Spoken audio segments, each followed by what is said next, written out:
The search for the Apollo 11 SSTV tapes. John M. Sarkisyan, Operations Scientist, XRO Parks Observatory, May 21, 2006. Contact details: John.Sarkisyan at csiro.au. Tel, +61 268611700. Fax, +61 268611730. XRO Parks Observatory, PO Box 276, Parks, NSW 2870, Australia. 1 Executive summary: for the past several years, a group of dedicated former Apollo 11 personnel have been searching for the original magnetic data tapes that contain the high-quality slow-scan TV of the Apollo 11 EVA. This report is a detailed justification of their efforts to date. In summary, the key points are: in July 1969, 3 tracking stations received the TV signals of the historic Apollo 11 EVA. They were the DSN 64-meter antenna at Goldstone, California, the MSFN 26-meter antenna at Honeysuckle Creek, Australia, and the 64-meter XRO Parkes radio telescope in Australia. The TV signals transmitted from the Moon were high-quality slow-scan TV, SSTV. When received on Earth, they were scan-converted to the commercial TV standards before being broadcast to the public at large. The scan-converted TV signals, from each of the 3 stations, were then relayed via landline, microwave relays, and geostationary satellite to Houston before being released to the TV networks for general broadcast. The signal, as sent from the Moon, was initially degraded by the scan conversion process, producing lower resolution images and introducing additional signal noise. Also, the transmission of the scan-converted TV to Houston caused additional signal degradation. This lower quality TV is currently all that is available of the Apollo 11 EVA. The SSTV was of superior quality to the scan-converted pictures viewed by the world. As the raw SSTV signals were received at the 3 tracking stations, they were recorded onto 1-inch magnetic data tapes. Following the EVA, procedures required that these tapes be shipped to the Goddard Space Flight Center, GSFC. In 1970, the tapes were placed in the U.S. National Archives in accession #69A4099. By 1984, all but 2 of the over 700 boxes of Apollo-era magnetic tapes placed in the accession were removed and returned to the GSFC for permanent retention. These tapes are now missing. These missing data tapes include the raw Apollo 11 SSTV tapes. For the past several years, a search for these tapes has been undertaken by several former Apollo 11 personnel. To date, no Apollo 11 SSTV tapes have been found. When the tapes are found, it is hoped to recover the original, high-quality SSTV of the first lunar EVA and to release it to the public for the first time. The Data Evaluation Lab, DEL, at the Goddard Space Flight Center is the only known place that has the equipment and expertise to play back the tapes and to recover the data. The DEL is slated for closure in October 2006. Efforts are underway to assure the future of the DEL, the critical hardware located in the DEL that would be required for tape evaluation and processing is being removed and retained through the efforts of the former Apollo engineers. It is vital that the DEL, or some elements of it, remain open and functional, otherwise none of the Apollo data tapes can ever be played back and the historic information recovered. This report details the reasons why the search for the tapes was undertaken, how much better the SSTV was to the scan-converted TV and the progress of the search to date. 2.1. Introduction. It was one giant leap for mankind, and it was taken at 2:56 on Monday, July 21, 1969, GMT. 600 million people, or 1/5 of mankind at the time, watched Neil Armstrong's first steps on the Moon. 3 tracking stations were receiving the signals simultaneously. They were NASA's Goldstone Station in California, the Honeysuckle Creek Tracking Station outside Canberra, Australia, and the XRO Parkes radio telescope in Australia. The signals were relayed to Mission Control in Houston.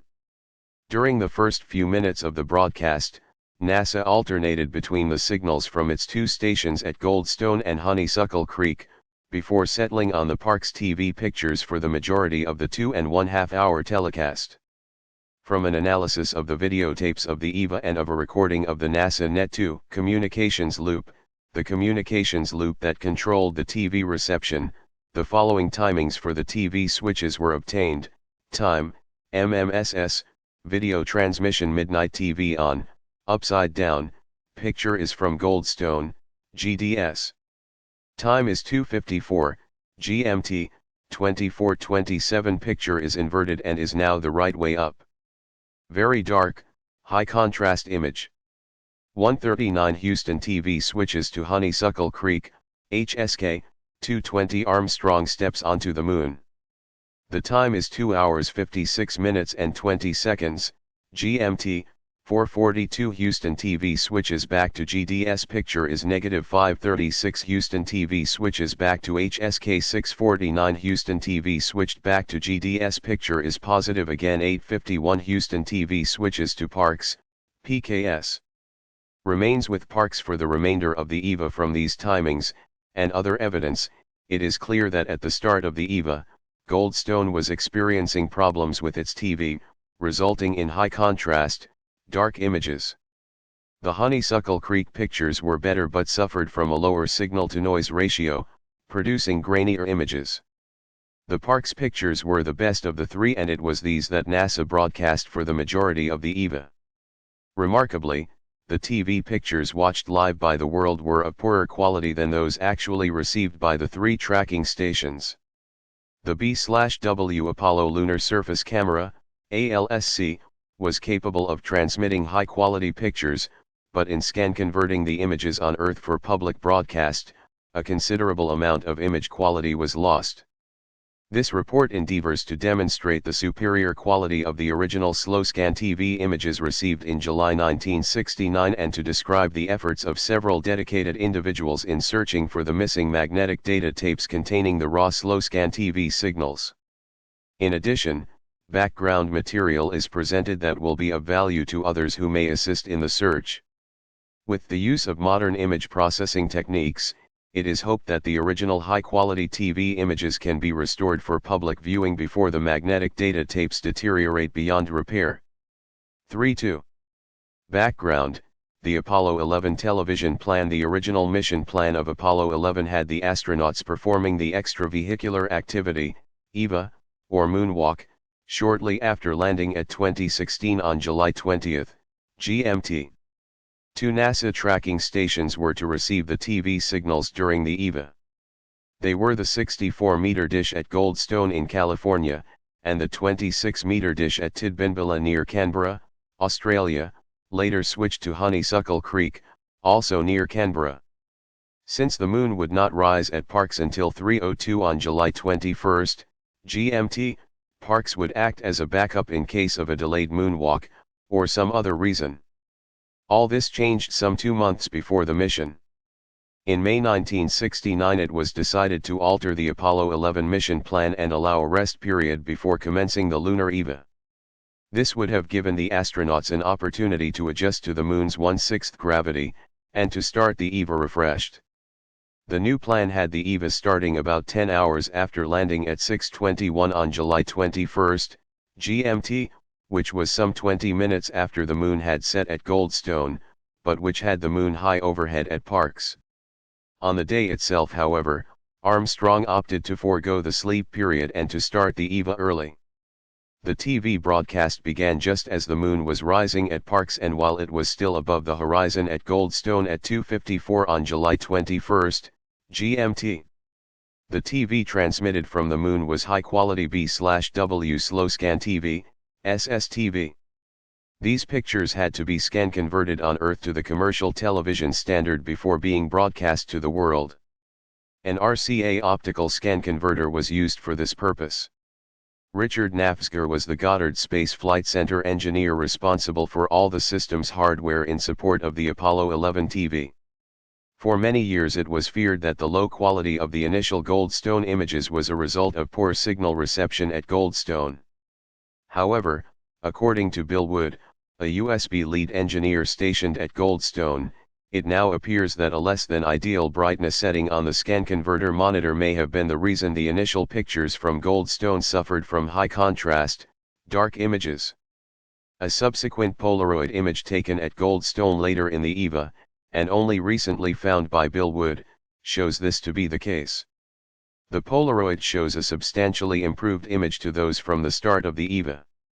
This means that the signals received at Goldstone were perfectly fine after all.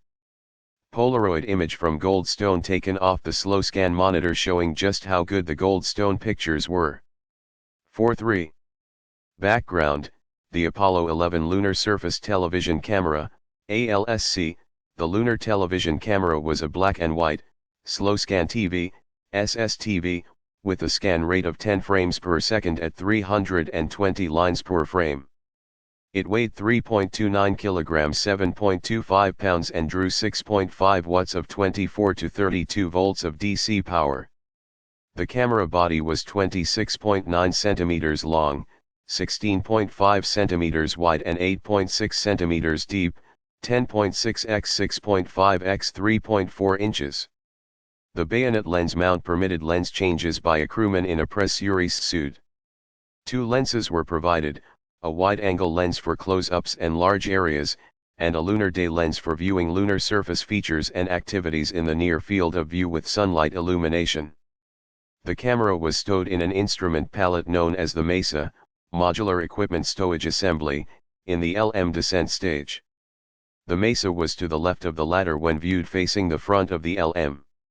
When Armstrong was at the top of the ladder, he pulled a lanyard to swing open the MESA, which was hinged at the bottom. The TV camera, which was attached to it, would also swing down. It was mounted upside down so as to secure it firmly to the MESA with vibration isolators and to also simplify its removal by the astronaut. Aldrin switched on the camera by pushing in the TV circuit breaker in the cabin of the LM. The camera was pointing at the ladder of the LM, so that TV pictures of Armstrong's initial steps on the moon could be relayed to the world. Later, after Aldrin had descended to the surface, Armstrong mounted the TV camera on a tripod, and placed it about 15 meters from the LM. The camera was left unattended to cover the crew's activities during the remainder of the moonwalk. The camera was also capable of operating in a high-resolution mode which was 5/8 frames per second with 1280 lines per frame, non-interlaced. This mode was designed to telecast high-resolution, still images in case the astronauts were not able to return to Earth with photographs. The camera had a switch located on the top surface that would allow the astronauts to operate it in either mode. Back on Earth, standalone, 10-inch Fairchild monitors with yellow, high-persistence phosphor screens were equipped with Polaroid cameras for shooting the high-resolution images directly off the screens. However, because of time constraints, this high-resolution mode was never used in flight. The Apollo Lunar Television Camera was built by Westinghouse Electric Corp., Aerospace Division, Baltimore, MD, USA. Mr. Stan Labar was the program manager in charge of its development. Details of the Apollo 11 Lunar Surface Camera, National Air and Space Museum, Washington. The backup Apollo 11 Lunar Surface Camera on display in the Air and Space Museum. Close-up of the top of the camera showing the switch and lens angles. Close-up of the switch from 10 frames per second to 5/8 frames per second high-resolution mode. 5.4. Background, scan converting the TV pictures. Because of the limited power and bandwidth available on the lunar module, only 500 kHz bandwidth, the TV pictures from the moon were narrow band, slow scan TV, that is, 10 frames per second, non-interlaced, and 320 lines per frame. In order to broadcast them to the waiting world, the pictures had to first be converted to the commercial TV standards. This was the EIA, NTSC, standard of 30 frames per second, 60 interlaced fields per second, at 525 lines per frame. For Apollo 11, an RCA scan converter was used which operated on an optical conversion principle. The pictures were displayed on a 10-inch white phosphor slow scan monitor, and a Vidicon TK22 camera was pointed at the screen. As each frame of the 10 frames per second picture was received, it was displayed on the monitor and imaged by the camera. The camera was gated to scan a single field of 262.5 lines at the EIA, NTSC, rate of 1/60th of a second, that is, it did not take a picture until the 10-inch monitor had completed displaying a full frame. The output of the camera was transmitted and simultaneously recorded on magnetic disc. The disc recording was then played back a further 5 times with the appropriate delays to shift the lines in the second field of each frame and transmitted. While the disc recorder was playing back, the monitor screen was blacked out and the next frame displayed to repeat the process. In this way, a 30 frames per second, 60 interlaced fields per second, TV was produced. This scan conversion process produced lower resolution images than the SSTV, down from 320 to 262.5 lines, and introduced additional signal noise. While the TV camera was upside down in the Mesa, the pictures were also upside down. When Armstrong removed the camera to plant it on the lunar surface, the pictures would be the right way up again. A simple technique was employed to invert the images during the scan conversion process on the Earth. This involved modifying the scan converter by installing a toggle switch on its front panel. The switch was connected to the deflection coils of the Vidicon camera by means of a relay, which then inverted the picture by the simple expedient of reversing the vertical scans. The images at Goldstone and Honeysuckle Creek were scan converted on site, but the Parkes pictures were relayed to Sydney, Australia, and scan converted there. As the video and telemetry downlink was being received, it was recorded onto 1-inch magnetic tapes on Mincom M22 or Ampex FR1400 instrumentation recorders at a rate of 120 inches per second. These tapes had to be changed every 15 minutes for the entire period of the moonwalk. The scan-converted pictures were relayed to Mission Control in Houston via microwave links, geostationary satellite, and then by land lines. From there, the pictures were passed on to the television networks for international broadcast. At each stage of this relaying and broadcasting process, the image quality of the received TV pictures was further degraded. The raw SSTV images were therefore superior in quality to the scan-converted broadcast images. 6. The location of the ALSC in the Mesa, training photo, close-up of the ALSC showing it stowed upside down the operating console of the RCA scan converter at Goldstone. The Honeysuckle Creek scan converter with the toggle switch indicated, Ed Von Renward operating it, Walter Cronkite interviewing Goldstone Assistant Director, Bill Gill, on July 4, 1969, beside the Goldstone scan converter, the Parkes scan converter in Sydney. In the center is the operator, Richard Hall, celebrating at the end of the EVA with his colleagues Ted Knotts, L., and Elmer Fred, R. 75. The magnetic data tapes, according to Bill Wood, a USB lead engineer stationed at Goldstone in 1969, the unconverted Apollo slow-scan TV signals were recorded on wideband analog tape recorders at each of the prime receiving stations. The video output of the Unified S-band Signal Data Demodulator System, SDDS, was routed to Mincom M22 or Ampex FR1400 analog recorders running at 120 inches per second to capture the full bandwidth of the downlink TV signal. The recorders were loaded with 9,200 foot reels of 1-inch wide instrumentation recording tape. Each recorder would run only 15 minutes at this high speed. As a result, 2 recorders were run alternately so that one could be unloaded and reloaded with a new reel of tape while the first recorder was being used. Photograph taken on July 4, 1969, while Walter Cronkite was taping an interview. Clearly shown above is the Ampex FR1400 instrumentation recorder used at Goldstone to record the raw SSTV during Apollo 11. The data tapes piled up ready to be used during the EVA at Parkes. At Parkes, Mincom M22 data recorders were used to record the raw SSTV signals.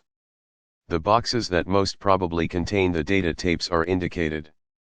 The above images show the recording setup at Goldstone and Parkes. The data tapes containing the raw SSTV signals from all three stations are now missing, and these images illustrate clearly what we are searching for. Examples of the boxes that are likely to contain the tapes are clearly visible in the bottom right-hand image. The tapes are likely to have been shipped back to Goddard Space Flight Center in boxes like these and stored in archives. Where are they now? 8.6.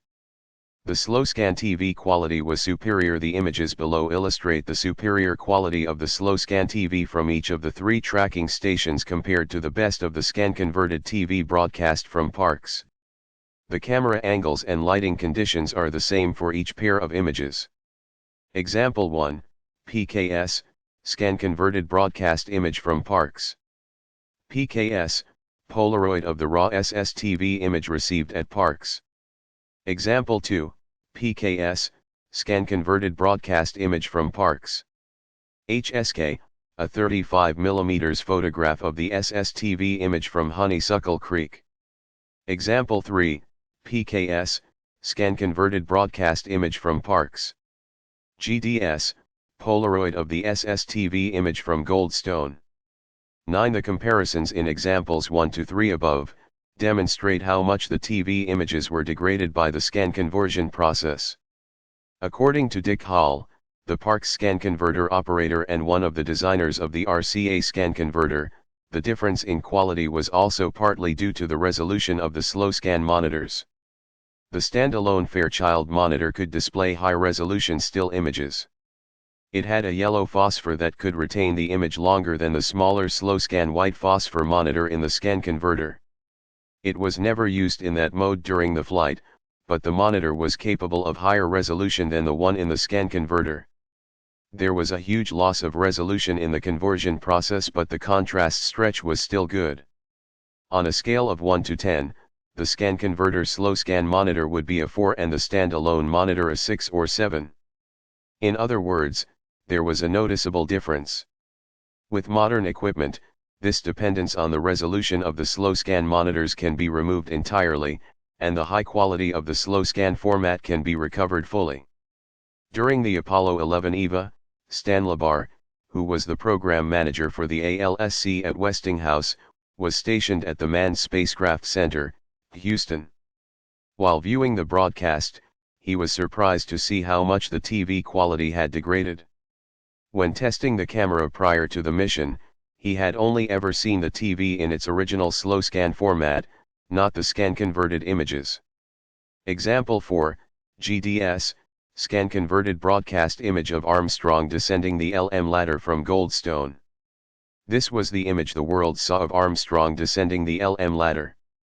GDS, Polaroid of the SSTV image of Armstrong descending the LM ladder sourced from Goldstone. Compare this to the image on the left. According to Bill Wood, Goldstone had two standalone Fairchild SlowScan monitors, one located next to the RCA scan converter and the second in a small caravan parked on the west end of the operations building. The Fairchild monitor in the caravan was installed for the use of the GSFC POW representative who was assigned to Goldstone during the Apollo 11 mission. The above right-hand image was most probably taken there.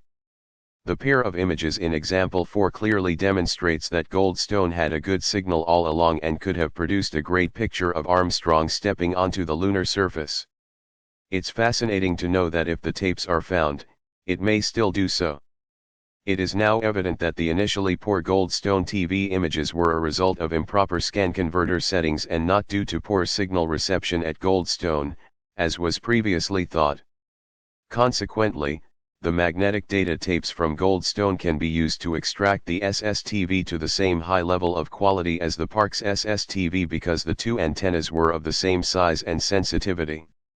Likewise, the Honeysuckle Creek tapes can also be used to extract the SSTV to a higher quality than the Parkes scan-converted TV. Therefore, finding any of the tapes from Goldstone, Parkes, or Honeysuckle Creek would suffice to restore the TV of the first lunar EVA to its original high-quality, SlowScan format. This will substantially improve on what is currently available.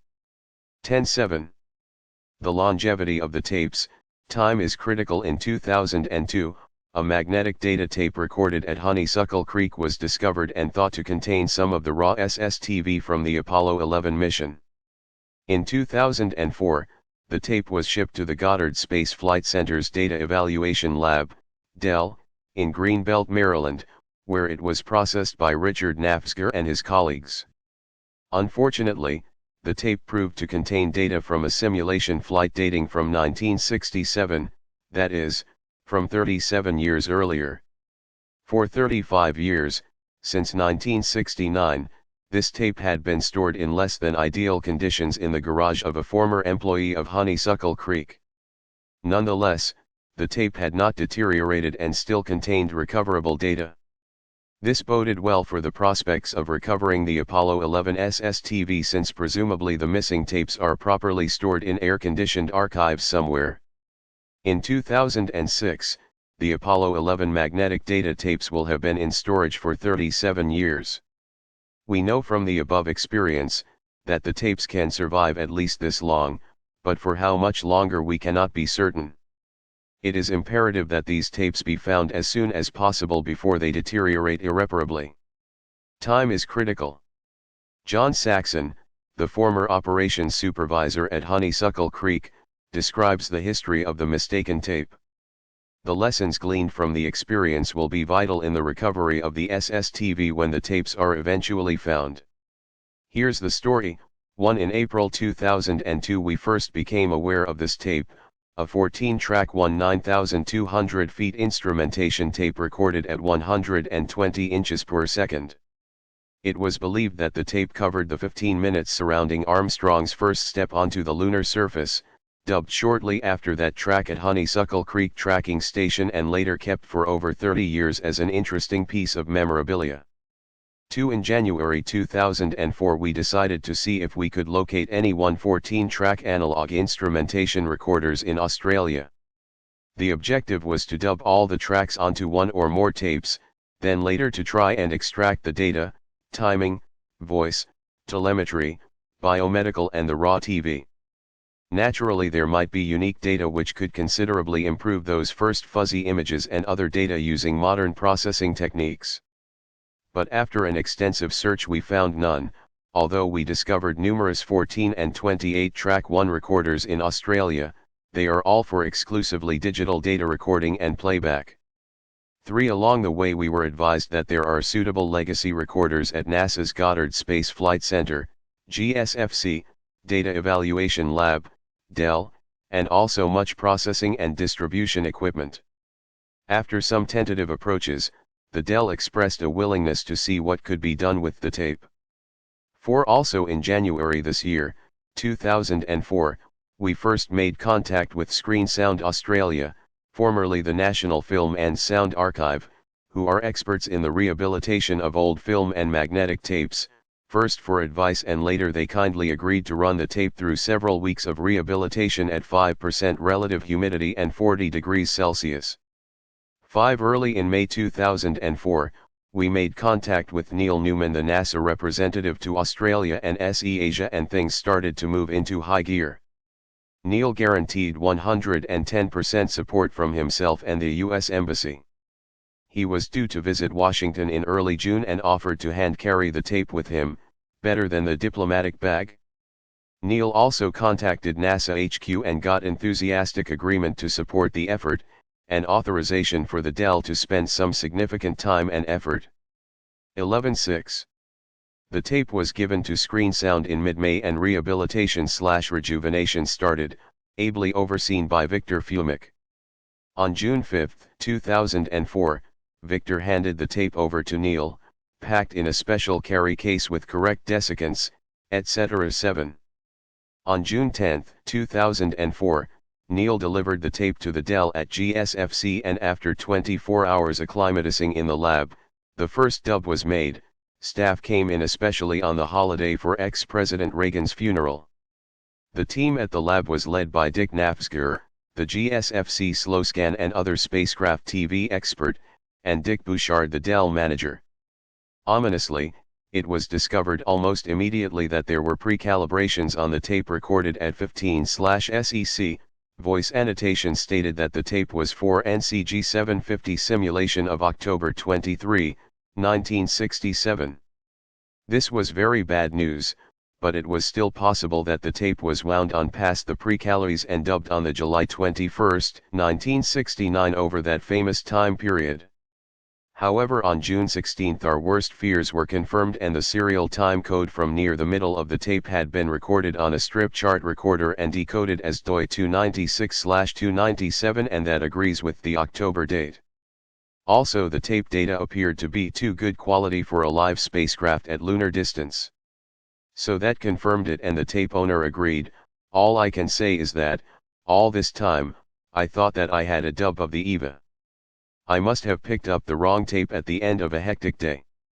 8. After some 450 emails on this subject alone, has anything been achieved? I think the answer is an emphatic yes. A.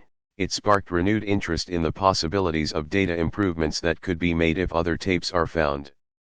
Along the way we made extensive inquiries about the possibilities that other similar original data tapes might have survived. In particular, if tapes made at the Goldstone complex on July 20, 1969 could be found, they would contain greatly improved quality TV and other data recorded from the 210 antenna there.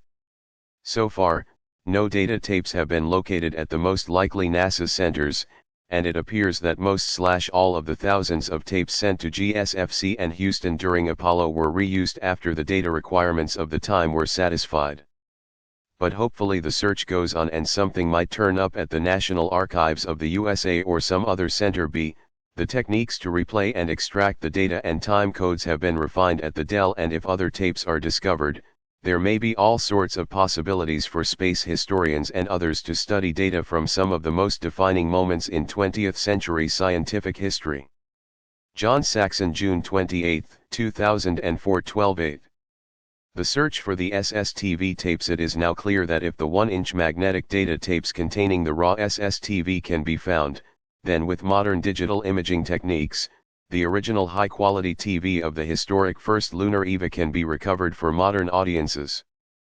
But until recently, the true nature of the images was not realized and the whereabouts of the tapes was a mystery.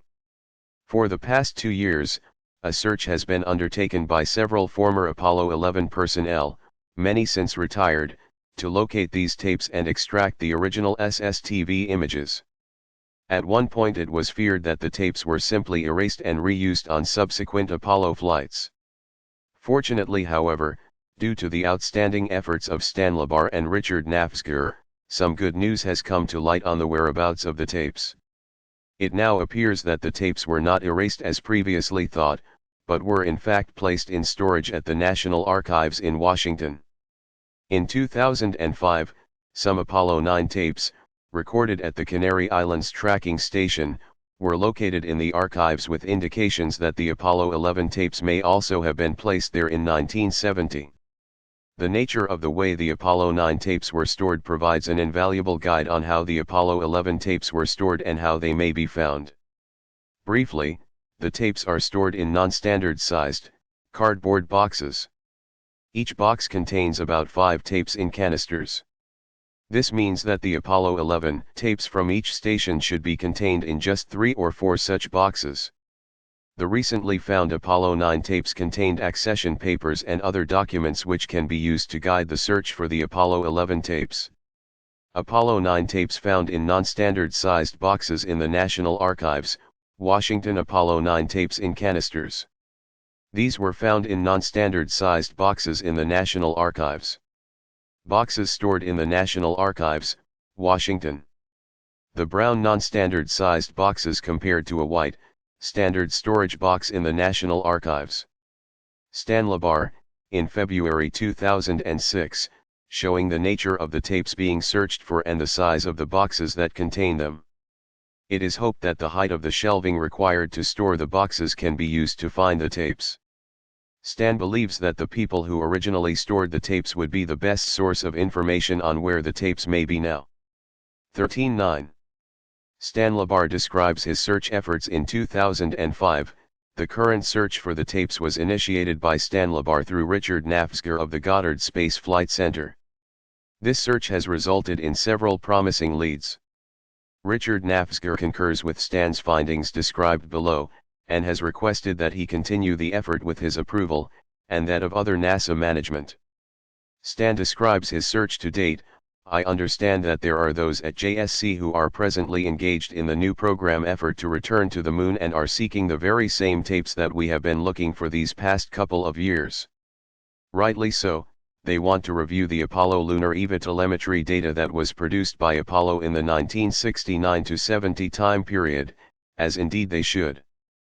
Below is a summary of the National Archives search for the Apollo 11 lunar surface telemetry tapes I performed under the direction and support of Richard Nafzger, of NASA Goddard, that was completed in March 2006. 1. The 3 tracking sites which received the 10 frame rate Apollo 11 lunar camera television signal, as transmitted directly from the moon during the lunar EVA, were Goldstone, CA, Honeysuckle Creek, Australia, and Parkes, Australia. The M22 tape recorder, using 14-inch tape reels recording at 120 inches per second, was primarily used to record the transmissions. The procedures for shipping the original recorded tapes were defined by a NASA document. Each site was to prepare dupes of the processed tapes, send the original boxes of tapes, on the order of 12 to 15 tape reels with 5 tape reels per box, to Goddard and retain the dupes until so advised by Goddard. Upon receipt of the original tapes, Goddard was to verify that each tape received contained the original data as recorded at the tracking sites. When Goddard had verified that the original M22 tapes from the sites contained data, each site was so notified, and the dupes that were being retained by each site could then be erased and used for other purposes. 2. A search for documentation at Goddard that would show either the present stored location for the Apollo 11 tapes or disposition was never located. No reference documentation was ever found that referred to any of the Apollo mission telemetry data tapes. When the National Archives was queried about the transfer of the Apollo data tapes from Goddard, they indicated that they had received large transfers of tapes from Goddard during the 1970 period but could not attest to the fact that they were Apollo data tapes. They recommended that we contact the National Records Center, NRC, at Suitland MD and initiate a search of their Goddard accession documentation that was created for the transfer of all material to the National Archives. 3. My search at the National Archives was concentrated on finding the original Apollo 11 M22 tapes as recorded at the tracking sites. Since all tapes stored by Goddard were identified by only the term magnetic tape, I concentrated our search in the area where the non-standard boxes were stored. Special size shelving had been located throughout the non-standard storage area to hold boxes that contained the M22 tape reels, and other tape reels of the same size. Although I came across large quantities of the non-standard boxes of data tapes identical to what we were searching for, none of the data tapes contained Apollo data, and many were recorded in the late 1970s beyond the Apollo program time frame. The accession for these tapes, and all other tapes stored at the archives, are defined as magnetic tapes without reference to type, audio, telemetry data, experimental test data or POW video. Nor was there any designation with regard to missions such as Apollo program or experimental test program ever stated or inferred. With the assistance of a member of NRC staff, I was permitted to go directly to the stacks which stored these non-standard tape boxes to locate the stacks where these special shelves were located and examine the contents of these large tape boxes. We made detailed examinations of many of these boxes of tapes within an accession, and I was able to verify by the labels on the tape reels that the tapes were not Apollo related, and in many instances the date of recording was beyond the date period when Apollo was active. What I did confirm and conclude was that each accession was used to store tapes related to 14 a particular program or test effort, and at no time did I find any mixing of tapes with regard to program, purpose or tape type. I felt confident that if we could find an accession that contained any Apollo mission telemetry data, that we would more than likely find the Apollo 11 M22 telemetry data tapes within that accession. 4. Our NRC records indicated that 2 boxes, each containing 5 reels of tape, were located in the accession #69A4099 dated July 1970, were stored in the oversized box storage area in the archive. We located the shelf space listed for these boxes and a large somewhat damaged box that was labeled Apollo with the 69A4099 accession number. The box contained 10 tape reels packed loosely in the box and believed to be the combined contents of the two boxes in the accession #69A4099 that had not been recalled by Goddard. According to the labels, the telemetry recordings were made during one of the Apollo Earth orbits and received at the CYI tracking site, Canary Island, between March 3 and March 13, 1969. Copies of the labels were sent to Bill Wood, one of the retired Goldstone managers who worked the Apollo missions, and he along with retired personnel from the Australian sites identified the tapes as the result of scheduled data dump by Apollo 9 during the pass over the CYI tracking site. These 10 tapes had been stored at the National Archives in accession #69A4099, which was established on January 13, 1970 and was active between 1970 and 1984. 5. The documentation history for this accession indicates that large quantities of tapes were continually being added to accession #69A4099 during the period Apollo was active, and Goddard was continually requesting return of many of these tapes for evaluation during the same time period. At one point this accession contained over 700 boxes of tapes that were in storage at the National Archive, which could have been Apollo-related telemetry data, on the order of 3,500 tape reels. The National Records Center documented history with regard to this accession also shows that all of the tape boxes included in this accession were returned to Goddard by 1984 for permanent retention by Goddard.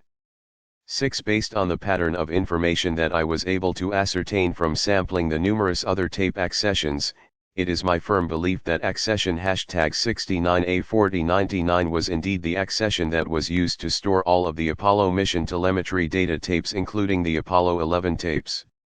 7. A subsequent search by Goddard found no record of Goddard having received these tapes back from the National Archives, nor any record of disposition of these tapes or any reference to the subject accession. However, the National Records Center at the National Archives has formal records that attest to the fact that all of the many hundreds of tape boxes which had been listed in accession #69A4099 had been returned to Goddard at Goddard's request for permanent retention. 8. On occasion, I did come across the archive's smaller standard size boxes that contain tapes that were related to one of the many Apollo experiments. However, these tapes were undoubtedly of a different type and size tape reel than the M22 tape reels that I was searching for, and the M22 reels could not possibly have fitted into those smaller boxes, and I did not investigate the contents of these boxes. The accession for these tapes listed them as magnetic tapes with no indication of type, data, audio, etc., or related program, as was the case with all accessions that were used for magnetic tapes. However, it was apparent that the accessions that referred to boxes that stored text documents, unlike those that were used for magnetic tapes, usually included some summary reference to the nature or purpose of the stored documentation. 9. None of the larger non-standard tape boxes, that were identical to the M22 tape boxes, contained any Apollo tape data except for the 10 Apollo 9 tape reels in accession #69A4099. I would suspect that there are reports that include data evaluation of the mission telemetry data that was performed under a subcontract to JSC that is more than likely stored at the National Archives in standard text documentation boxes. 1510. Conclusion: the tapes we are searching for were most likely stored in accession #69A4099, which according to the National Archives records, were transferred back to Goddard. The answer as to what became of the tapes can only be determined by Goddard. In a like manner, answers as to where these tapes might reside today can only be determined by digging into the Goddard organization and procedures of the time period during which the accession #69A4099 was active, and trying to contact some of the members who were at the time responsible for managing this particular activity. The organization that exists at Goddard today is very much different from what was in effect 37 years ago, as well as the methodology with regard to the handling of this type of material. The information, if it does exist, resides with those who managed these efforts during the 1970s. If we want to find out where they are, that's where we must go if these treasured archival tapes are to be located. The search has shifted back to Goddard and, under the leadership of Dick Nafzger, a new phase of the search is being discussed within Goddard to determine the organization that is best qualified to oversee and continue the search.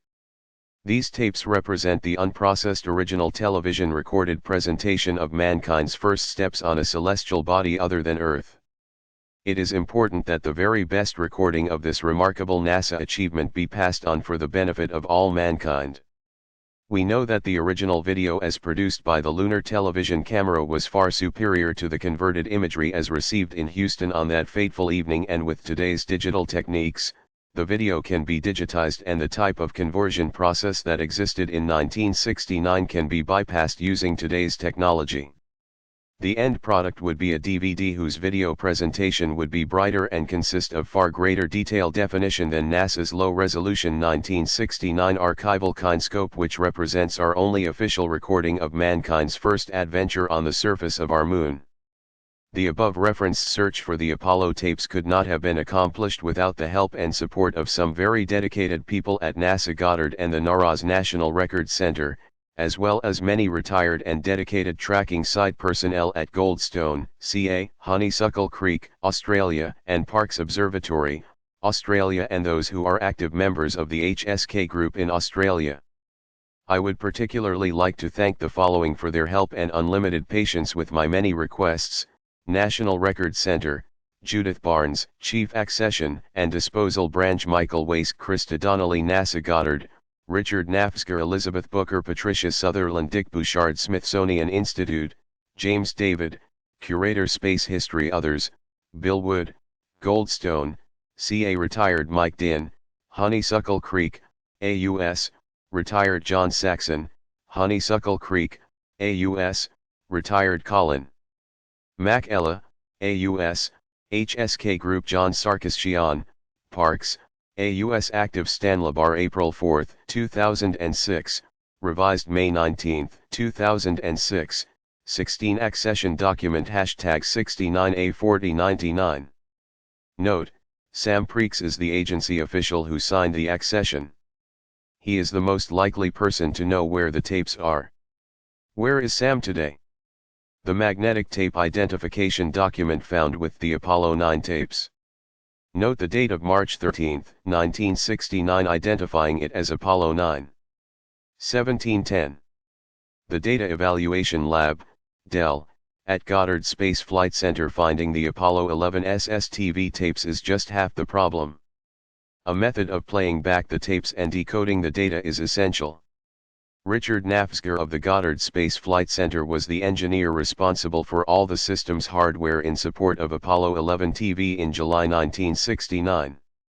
He is currently one of the engineers responsible for the Data Evaluation Lab, DEL, at the Goddard Space Flight Center, where the SSTV tapes will be processed if they are ever found. The DEL is currently the only known place that has the capability and expertise to replay original Apollo data. Sadly, because of budget cutbacks, the DEL is slated for permanent closure. This was to have happened on January 27, 2006, but it received a temporary reprieve and will now be shut down in October 2006. It goes without saying that the loss of the DEL would be a severe blow to the efforts to recover and restore the TV from the Apollo 11 mission. It will also mean the near impossibility of playing back much of the media that NASA has deposited in the National Archives, so future generations will not be able to study the expensive and wonderful achievements of previous generations.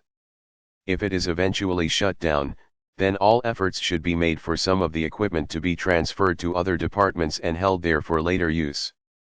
The Goddard Space Flight Center's Richard Nafzger and Dick Bouchard, the manager of the DEL, agree that the hardware in the DEL needs to be preserved since it is critical to be able to process and view data from past Apollo missions. They are attempting to assure the future of the DEL and its equipment. The DEL contains several magnetic tape players and recorders as well as the decoders. It is hoped that the SSTV tapes can be found before the lab is closed. The Dell in building number 25 at GSFC, the entrance to the Dell 1811. Richard Nafzger describes the Dell panoramic view of the Dell, tape players on the left near Richard, demodulators on the right. Hi, I'm Dick Nafzger at Goddard, and we're looking in the Dell lab at a Bell & Howell VR3700 recorder, which is the same as the Mincom recorders used for recording the slow scan television from the Apollo 11 and subsequent lunar missions.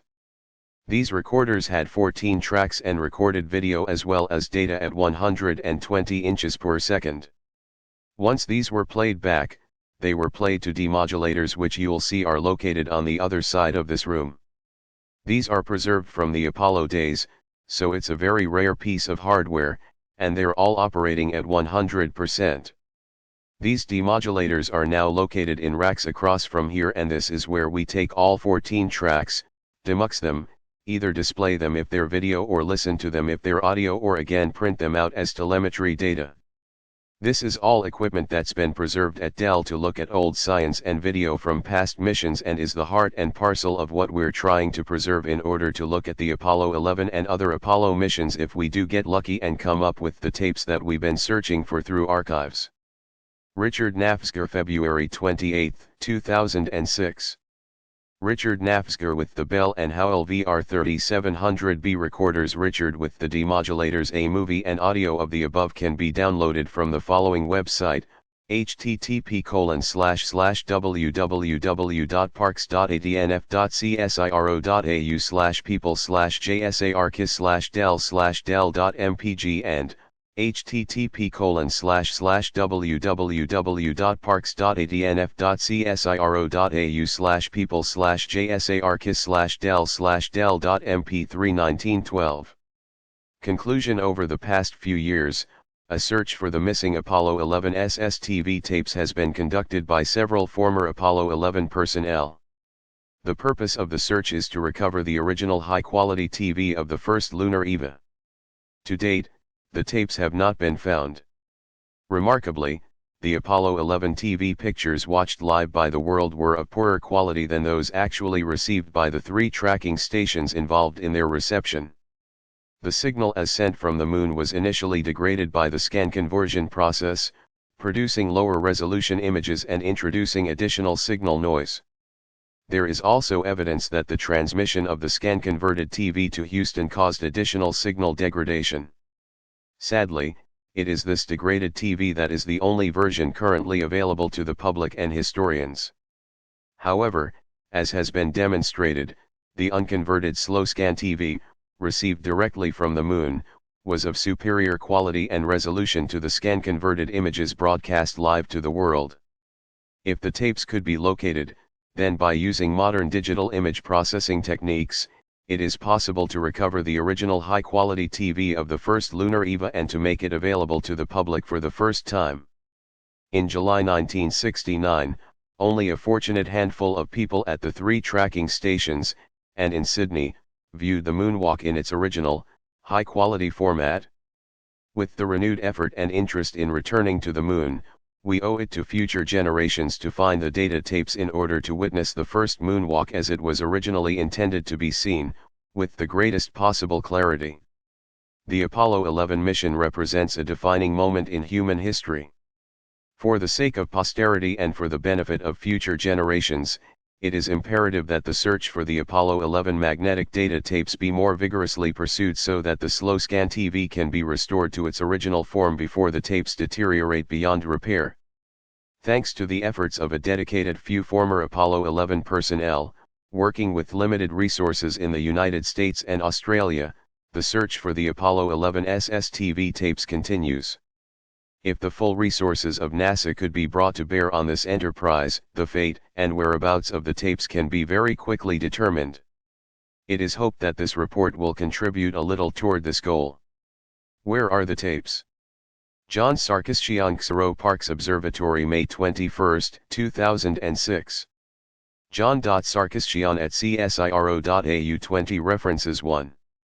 On Eagle's Wings, the Parkes Observatory's support of the Apollo 11 mission by John Sarkisyan. Publications of the Astronomical Society of Australia, PASA, Volume 18, 2001, pp 287-310. See the web version of the report at URL, http://www.parks.adnf.csiro.au/Apollo 112 Conversations with, and correspondence received from, Stan Labar, Westinghouse ALSC Program Manager, retired. 3 Conversations with, and correspondence received from, Richard Nafzger, Goddard Space Flight Center, still active. 4 Conversations with, and correspondence received from, Bill Wood, Goldstone USB Lead Engineer, retired. 5 Apollo Television. Essay by Bill Wood on the Apollo Lunar Surface Journal edited by Eric Jones. See the report at URL, http://www.hq.nasa.gov/alsj/alsj-tvsa.html6. Conversations with, and correspondence received from, Mike Dinn, Honeysuckle Creek Deputy Station Director in charge of Operations, retired. 7 Conversations with, and correspondence received from, John Saxon, Honeysuckle Creek Operations Supervisor, retired. 8 Correspondence received from Richard Hall, the Parkes Scan Converter Operator in Paddington, Sydney, in July 1969, retired. 9 Images of the Parkes Control Room in July 1969 supplied courtesy of the XARO Australia Telescope National Facility. 10 Polaroid image of the Parkes SSTV supplied courtesy of Bob Goodman, OTC International Coordinator for all the transmissions between Australia and the USA during the Apollo 11 mission in July 1969, retired. 11 Images of the tape search in the U.S. National Archives, Washington, supplied courtesy of Stan Labar. 12 35mm photograph of the SSTV picture from Honeysuckle Creek by Ed Von Renward, Honeysuckle Creek video engineer, retired, supplied courtesy of Colin McElla, space enthusiast and webmaster of the Honeysuckle Creek website at URL, http://www.honeysucklecreek.net. 13 Images of the Parkes and Goldstone scan converted TV pictures provided courtesy of Colin McElla from his report at URL, http://www.honeysucklecreek.net/apollo_11/apollo_TV_comparisons.pdf. 14 Images of the Goldstone scan converter and Polaroid image of the improved Goldstone SSTV supplied courtesy of Bill Wood. 15 Image of the Honeysuckle Creek scan converter supplied courtesy of Hamish Lindsay, Honeysuckle Creek USB engineer, retired. 16 Image of the Parkes scan converter supplied courtesy of Richard Hall. 17 Improved Goldstone image of Armstrong descending the LM ladder, NASA image S69-42583, 18 Images of the ALSC stowed in the Mesa during training taken from the Apollo Lunar Surface Journal. NASA images S69-31575 and S69-31585. Scans by Kip Teague. 19 All other images are provided by the author. 21 Acknowledgements. I thank the following individuals for their support in helping me in my researches and in allowing me to assist in the search for the Apollo 11 SSTV tapes. My gratitude to Dr. John Reynolds, officer in charge of the XARO Parkes Observatory, for extending continued support over 9 years and allowing me to research the role of the Parkes Observatory in the Apollo 11 mission and to conduct the initial search for the Apollo 11 SSTV tapes in 1999. My gratitude to Mr. Marshall Cloyd for giving me the opportunity to visit the United States and meet Mr. Stan Labar and Mr. Richard Nafzger to assist with the search a little closer to the source. My gratitude to Mr. Stan Labar and Mr. Richard Nafzger for their patience and wise counsel. Their knowledge, dedication, and enthusiasm for the search of the tapes is encouraging to all involved. 22.